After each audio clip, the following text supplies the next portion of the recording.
Hello everyone, welcome back to our YouTube channel the exam cracker. आज की इस video में हम बाल विकास एवं शिक्षा शास्त्र के 30 मोस्ट इंपॉर्टेंट क्वेश्चंस देखेंगे जो कि आपके सीटेट पेपर 1 एंड पेपर 2 के लिए इक्वल इंपॉर्टेंट है। तो वीडियो को कंप्लीट वॉच करिए एंड इन 30 क्वेश्चंस में से आप जो स्कोर कर पाते हैं उसको भी जरूर काउंट करिए। शुरू करते हैं हमारी आज की इस वीडियो को। क्वेश्चन नंबर 1 में पूछा गया आपसे कि सृजनात्मक विद्यार्थी वह है जो फर्स्ट ऑप्शन है प्रत्येक परीक्षा में अच्छे अंक प्राप्त करता है। सेकंड ऑप्शन दिया गया है जिसकी बुद्धि लब्धि 130 से अधिक है। थर्ड ऑप्शन है चिंतन और समस्या समाधान में अन्य से बेहतर है एंड फोर्थ ऑप्शन है ये सभी। तो इन चारों ऑप्शंस को देखते हुए आपको ये बताना है कि इसमें सृजनात्मक विद्यार्थी जो होते हैं उनकी क्या विशेषता है।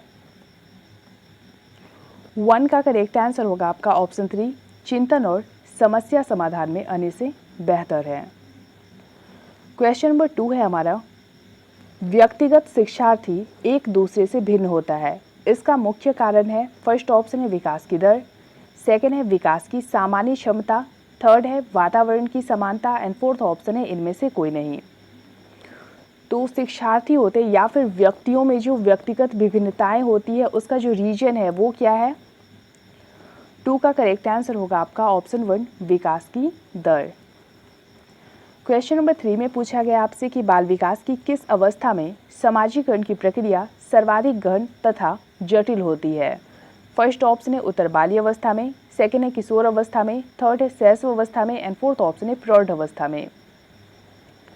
तो बाल विकास की जिस अवस्था में समाजीकरण की प्रक्रिया सबसे ज़्यादा गहन और जटिल होती है यानी कि कठिन होती है वो किस अवस्था में होती है।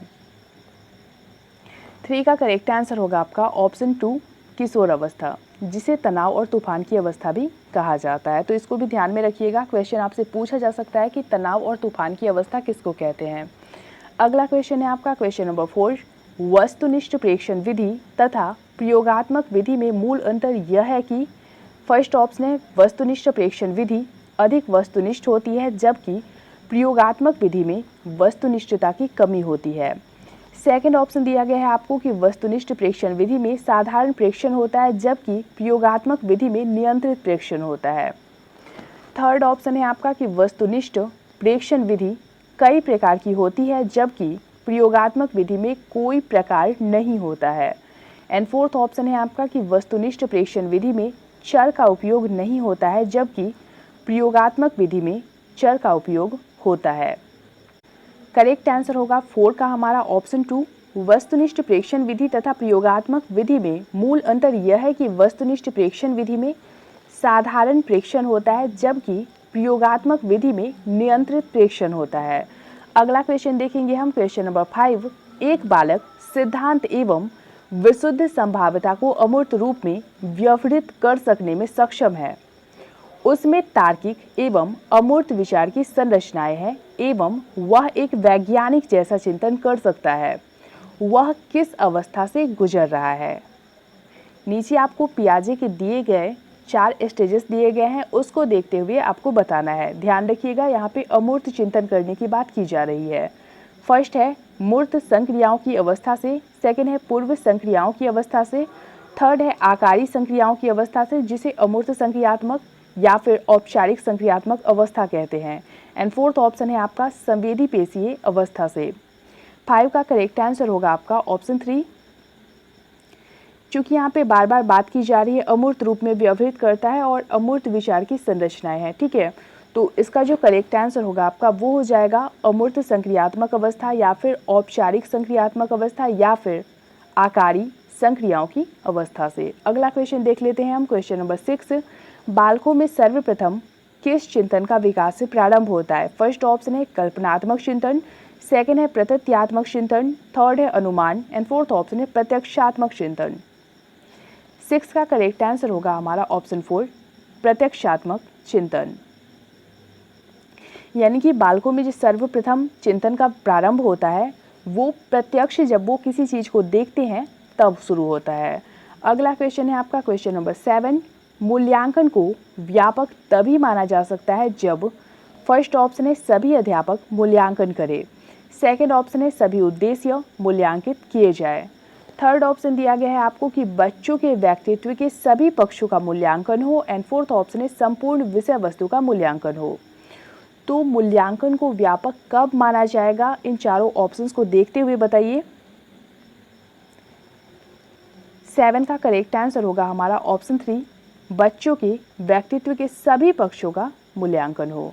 क्वेश्चन नंबर 8 में पूछा गया है आपसे कि निम्न में से किस आयु वर्ग के बालकों में दल भावना का विकास प्रारंभ हो जाता है, यानी कि ग्रुप में रहने की। फर्स्ट ऑप्शन है 2 से 6 वर्ष, सेकेंड है 6 से 10 वर्ष, थर्ड है 10 से 15 वर्ष, एंड फोर्थ ऑप्शन है 15 से 20 वर्ष। 8 का करेक्ट आंसर होगा हमारा ऑप्शन 2, 6 से 10 वर्ष, 6 to 10 ईयर्स। अगला क्वेश्चन देख लेते हैं हम। क्वेश्चन नंबर 10, राष्ट्रीय पाठ्यचर्या की रूपरेखा NCF 2005 के अनुसार कक्षा कक्ष में शिक्षक तथा शिक्षार्थियों का वह अनुपात जिससे अधिक का अनुपात विद्यालय शिक्षा हेतु किसी भी अवस्था के लिए वांछित नहीं है। फर्स्ट ऑप्शन है आपका 1:30, सेकेंड है 1:35, थर्ड है 1:40, एंड फोर्थ ऑप्शन है 1:45। 9 का करेक्ट आंसर होगा आपका ऑप्शन 1। राष्ट्रीय पाठ्यचर्या की रूपरेखा NCF 2005 के अनुसार कक्षा कक्ष में शिक्षक तथा शिक्षार्थियों का जो अनुपात होना चाहिए वो होना चाहिए एक टीचर पे 30 विद्यार्थी। अगला क्वेश्चन है आपका क्वेश्चन नंबर 10, बाल केंद्रित शिक्षा का सिद्धांत नहीं है। फर्स्ट ऑप्शन है विभाजन का सिद्धांत, सेकेंड है अनिश्चित उद्देश्यों का सिद्धांत, थर्ड है रुचि का सिद्धांत, एंड फोर्थ ऑप्शन है क्रियाशीलता का सिद्धांत। तो बाल केंद्रित चाइल्ड सेंटर्ड एजुकेशन का जो सिद्धांत नहीं है वो कौन सा है? 10 का करेक्ट आंसर होगा आपका ऑप्शन 1, विभाजन का सिद्धांत। अगला क्वेश्चन देखेंगे हम। क्वेश्चन नंबर 11, वैलेंटाइन के अनुसार सीखने का आदर्श काल है। फर्स्ट ऑप्शन है शैशव अवस्था, सेकेंड है बाल्य अवस्था, थर्ड है किशोर अवस्था, एंड फोर्थ ऑप्शन है प्रौढ़ अवस्था। तो ध्यान दें, आपको वैलेंटाइन के अकॉर्डिंग बताना है। करेक्ट आंसर होगा 11 का आपका ऑप्शन 1, सीखने का आदर्श काल वैलेंटाइन शैशव अवस्था को मानते हैं। अगला क्वेश्चन पूछा गया है आपसे क्वेश्चन नंबर 12, रोसार्क परीक्षण के बारे में निम्नलिखित में से कौन सा कथन सत्य नहीं है? फर्स्ट ऑप्शन है रोसार्क परीक्षण एक अभिकृत्यात्मक प्रकार का प्रक्षेपी परीक्षण है। सेकेंड है रोसार्क परीक्षण व्यक्तित्व की संपूर्ण रूप में नैदानिक जांच करता है। थर्ड है यह व्यक्तित्व के बौद्धिक तथा अबौद्धिक दोनों ही प्रकार के शील गुणों का मापन करता है। एंड फोर्थ ऑप्शन दिया गया है आपको कि इसका मूलभूत प्रयोजन व्यक्तित्व की अंतर्वस्तु जैसे प्रणोदन, आवश्यकता, स्वकल्पना, कुंठाव इत्यादि को उजागर करना है। तो यहाँ पे बात की जा रही है रोसार्क स्याही धब्बा परीक्षण की। 12 का करेक्ट आंसर होगा आपका ऑप्शन 2, रोसार्क परीक्षण व्यक्तित्व की संपूर्ण रूप में नैदानिक जांच करता है। अगला क्वेश्चन है आपका क्वेश्चन नंबर 13, पाठ में बालकों की रुचि उत्पन्न करने के लिए करना चाहिए। फर्स्ट ऑप्शन है निरंतर मौखिक अध्यापन कराना, सेकंड ऑप्शन है आपका पाठ की पुनरावृत्ति कराना, थर्ड है पाठ को बालकों के व्यवहारिक जीवन से जोड़ना, एंड फोर्थ ऑप्शन है रटने की आदत को प्रोत्साहन देना। 13 का करेक्ट आंसर होगा आपका ऑप्शन 3, पाठ को बालकों के व्यवहारिक जीवन से जोड़ना। क्वेश्चन नंबर 14 में पूछा गया आपसे कि एक विकसित होते हुए बच्चे के व्यक्तित्व में जब परा अहम एक बृहत बल बन जाता है तो बच्चा जल्दी ही विकास करता है। फर्स्ट ऑप्शन है दुश्चिंताओं का, सेकंड है नैतिक भाव का, थर्ड है मनोविकारिक द्वंद्व का, एंड फोर्थ ऑप्शन है कामुक क्रियाओं में रुचि का।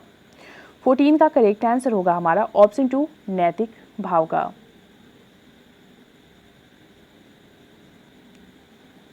क्वेश्चन नंबर 15 है आपका, कौन सी भिन्नता के कारण बच्चे सामान्य एवं अपार्जित की कोटि में आते हैं?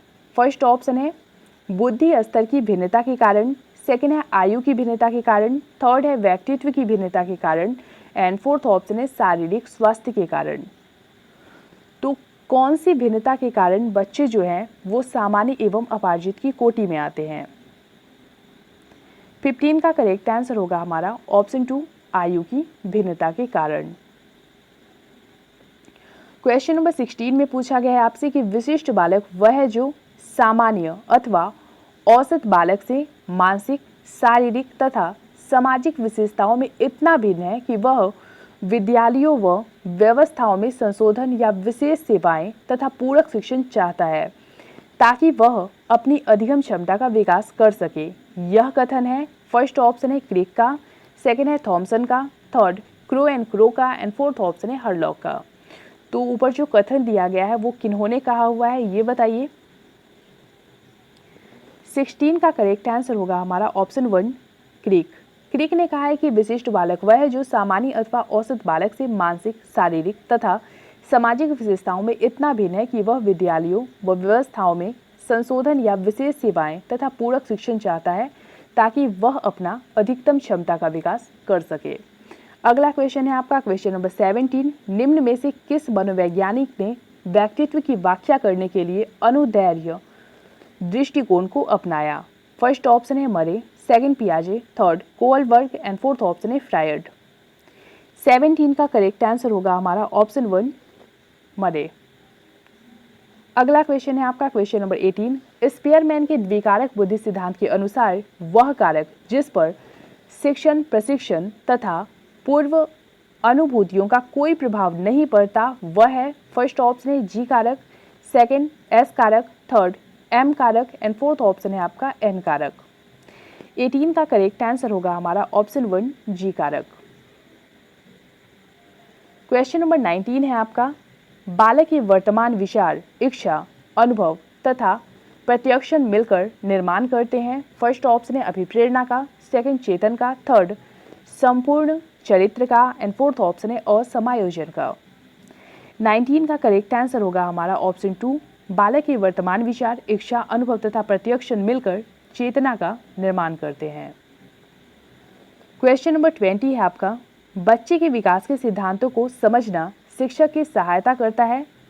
फर्स्ट ऑप्शन है शिक्षार्थी के सामाजिक स्तर को पहचानने में, सेकंड है शिक्षार्थी की आर्थिक पृष्ठभूमि को पहचानने में, थर्ड है शिक्षार्थियों को क्यों पढ़ना चाहिए यह औचित्य स्थापित करने में एंड फोर्थ ऑप्शन है शिक्षार्थियों की भिन्न अधिगम शैलियों को प्रभावी रूप से संबोधित करने में। तो बच्चे के विकास के सिद्धांतों को समझना शिक्षक की किस प्रकार से हेल्प करता है, किस प्रकार से सहायता करता है ये बताइए। 20 का करेक्ट आंसर होगा हमारा ऑप्शन 4 शिक्षार्थियों की भिन्न अधिगम शैलियों को प्रभावी रूप से संबोधित करने में, क्योंकि हर बच्चों में व्यक्तिगत विभिन्नता पाई जाती है और अगर टीचर उनकी भिन्न अधिगम शैलियों को समझेंगे तो वो उसको प्रभावी रूप से संबोधित कर पाएंगे, उसको अच्छे से गाइड कर पाएंगे। अगला क्वेश्चन है आपका क्वेश्चन नंबर 21। निम्न में से असत्य कथन है। फर्स्ट ऑप्शन है क्रोध एवं आक्रामकता की उत्पत्ति असंतोष एवं निराशा से होती है। सेकेंड ऑप्शन है आपका कि क्रोध संवेग का विकास 8 से 9 वर्ष की आयु में होता है। थर्ड ऑप्शन है बाल्यावस्था में क्रोध पर नियंत्रण कम होता है जो किशोर अवस्था में अधिक हो जाता है एंड फोर्थ ऑप्शन है क्रोध पर नियंत्रण करने हेतु क्रोध करने पर उचित दंड की व्यवस्था होनी चाहिए। 21 का करेक्ट आंसर होगा हमारा ऑप्शन 4। तो इन चारों ऑप्शंस में से जो असत्य कथन है वो उचित दंड की व्यवस्था होनी चाहिए। जैसा कि आप सबको पता होगा कि शिक्षा मनोविज्ञान जो है वो दंड देने को कभी भी प्राथमिकता नहीं देता है, ठीक है। तो इसके कारण यहाँ पे दंड की बात की गई है, इसके कारण यह जो है वो उचित कथन नहीं है, असत्य कथन है। अगला क्वेश्चन है आपका क्वेश्चन नंबर 22। अधिगम के किस सिद्धांत का मत है कि अभिप्रेरणा से उत्पन्न क्रियाशीलता ही सीखने के लिए उत्तरदायी है? फर्स्ट ऑप्शन है क्रियाप्रसूत अनुबंधन सिद्धांत, सेकंड है उद्दीपक प्रतिक्रिया सिद्धांत, थर्ड है संबद्ध प्रतिक्रिया सिद्धांत एंड फोर्थ ऑप्शन है प्रबलन सिद्धांत। 22 का करेक्ट आंसर होगा हमारा ऑप्शन 1 क्रियाप्रसूत अनुबंधन सिद्धांत। नेक्स्ट है क्वेश्चन नंबर 23। निर्देशन की आवश्यकता क्यों होती है? फर्स्ट ऑप्शन है विकास के लिए, सेकंड है अपनी रुचियों, योग्यताओं एवं सामाजिक आवश्यकताओं के अनुसार भावी जीवन की योजना के लिए, थर्ड है समायोजन के लिए एंड फोर्थ ऑप्शन है उपरोक्त में से कोई नहीं। 23 का करेक्ट आंसर होगा हमारा ऑप्शन 2 निर्देशन की आवश्यकता अपनी रुचियों, योग्यताओं एवं सामाजिक आवश्यकताओं के अनुसार भावी जीवन की योजना बनाने के लिए होती है। अगला क्वेश्चन है आपका क्वेश्चन नंबर 24, माता पिता की शारीरिक एवं मानसिक विशेषताओं का संतानों में हस्तांतरण प्रभाव है। फर्स्ट ऑप्शन है वंशानुक्रम का, सेकंड वातावरण का, थर्ड संबंधों का एंड फोर्थ ऑप्शन है ये सभी। 24 का करेक्ट आंसर होगा हमारा ऑप्शन 1 वंशानुक्रम का। क्वेश्चन नंबर 25 में पूछा गया आपसे कि अधिगम को प्रभावित करने वाला छात्र संबंधी कारक है। फर्स्ट ऑप्शन है छात्र का शारीरिक व मानसिक स्वास्थ्य, सेकंड है छात्र की बुद्धि एवं रुचि, थर्ड है छात्र की पारिवारिक स्थिति एवं स्मरण शक्ति एंड फोर्थ ऑप्शन है ये सभी। 25 का करेक्ट आंसर होगा हमारा ऑप्शन 4 अधिगम को प्रभावित करने वाले छात्र संबंधी कारकों में आपका ऑप्शन 1, 2 एंड थर्ड तीनों आएगा।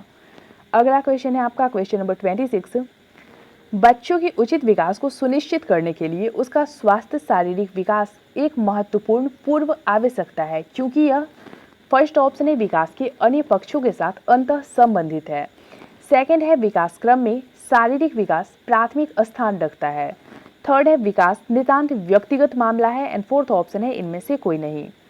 26 का करेक्ट आंसर होगा हमारा ऑप्शन 1 विकास के अन्य पक्षों के साथ अंतः संबंधित है। क्वेश्चन नंबर 27 में पूछा गया है आपसे कि कोई शिक्षक अपने शिक्षार्थियों का निदानात्मक परीक्षण इसलिए करता है जिससे कि उसे पता चल सके। फर्स्ट ऑप्शन है शिक्षार्थियों की अधिगम प्रकृति का, सेकंड है शिक्षार्थियों की कठिनाइयों का, थर्ड है शिक्षार्थियों के शारीरिक विकास का एंड फोर्थ ऑप्शन है शिक्षार्थियों की पारिवारिक पृष्ठभूमि का। तो कोई टीचर जो शिक्षार्थियों का निदानात्मक परीक्षण करते हैं वो इसलिए करते हैं ताकि शिक्षार्थियों की कठिनाइयों का वो पता लगा सके और फिर उसका निदान कर सके। ऑप्शन 2 हमारा सही होगा। अगला क्वेश्चन है आपका क्वेश्चन नंबर 28, गिलफोर्ड ने संवेगों के कितने वर्ग बनाए हैं। फर्स्ट ऑप्शन है 6, second 5, third 4 and fourth option है 3। 28 का करेक्ट आंसर होगा आपका ऑप्शन 4, 3।